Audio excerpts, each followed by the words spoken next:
बड'लेण्ड खौरांनि गासै नायगिरि नोंथांमोनखौ बरायबाय। बाक्सा बरमानिफ्राय फोसावजानाय बड'लेण्ड खौरांनि रादाबखौ फरायदों आं अनिता बसुमतारिया।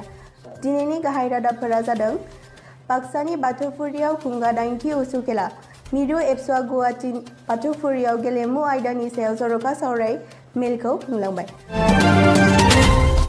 नोंथांमोना नायगासिनो दङ बड'लेण्ड खौरां। दानिया फैदो आबुं रादाबाव। बाक्सानि बाथौफुरियाव खुंगा 8थि उसु खेला। बाक्सा जिल्लानि बाथौफुरियाव थानाय बाथौ थानसालिनि लांगोनायाव बाक्सा जिल्ला उसु आफादनि बानजायनायाव 6 खालारनिफ्राय खुंफुंजानाय खुंगा 8थि उसु खेलाया थांनाय 7 जुलाइ खालाराव थुंगेयो।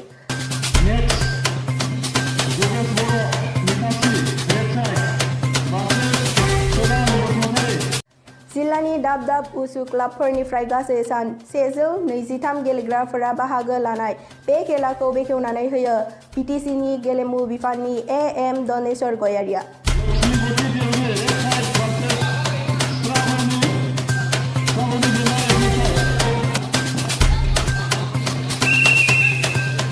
हौवा आरो हिन्जावसा मोननै बाहागोनि बे खेलाखौ साब जुनियर, जुनियर आरो सिनियर मोनथाम आयदायाव खुंफुंनाय जायो। बेखेवनाय हाबाफारियाव फारियै बाहागो लादोंमोन जिल्लानि जिल्ला बेंगिरि भास्कर पेगु, लेङाइ पुलिस बिफानारि दावहाव दंगल, बाक्सा जिल्ला उसु आफादनि आफादगिरि बिजित गोरा नार्जारि, बाक्सा जिल्ला गेलेमु बिफाननि बिफानारि नबज्योति बसुमतारि, समाज सिबियारि अनिल बसुमतारि आरो गोबां माननि आलासि बिथांमोना।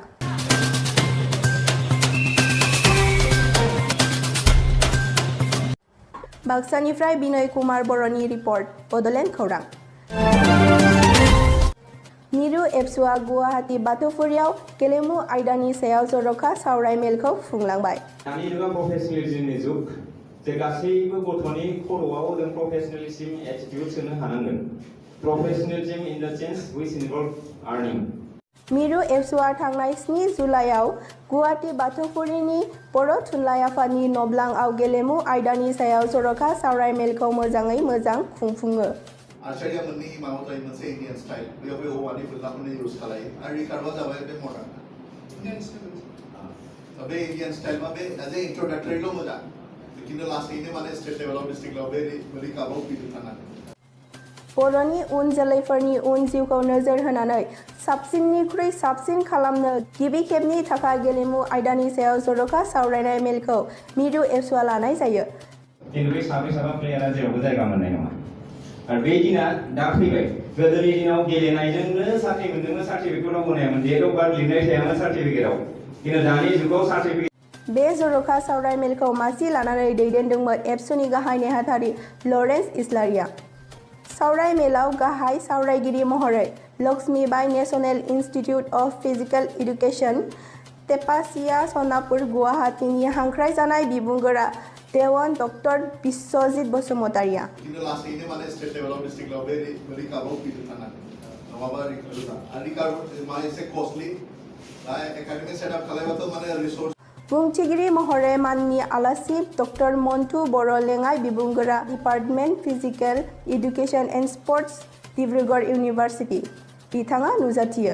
दानि जुगा प्रफेसनेलिज्मनि जुग, जे गासैबो गथ'नि खर'आव जों प्रफेसनेलिज्म एटिट्युड सोनो हानांगोन।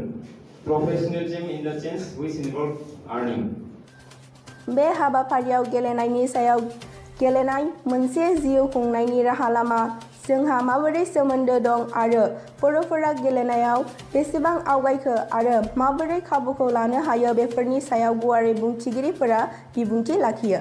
बे सावराय मेलाव गासै जिल्ला आरो दख'रा एबसुनि आफादगिरि, गाहाय नेहाथारि, गेलेमु नेहाथारिजों लोगोसे गोसो गुदुं सुबुंफोरखौबो बाहागो लानाय नुनो मोनो।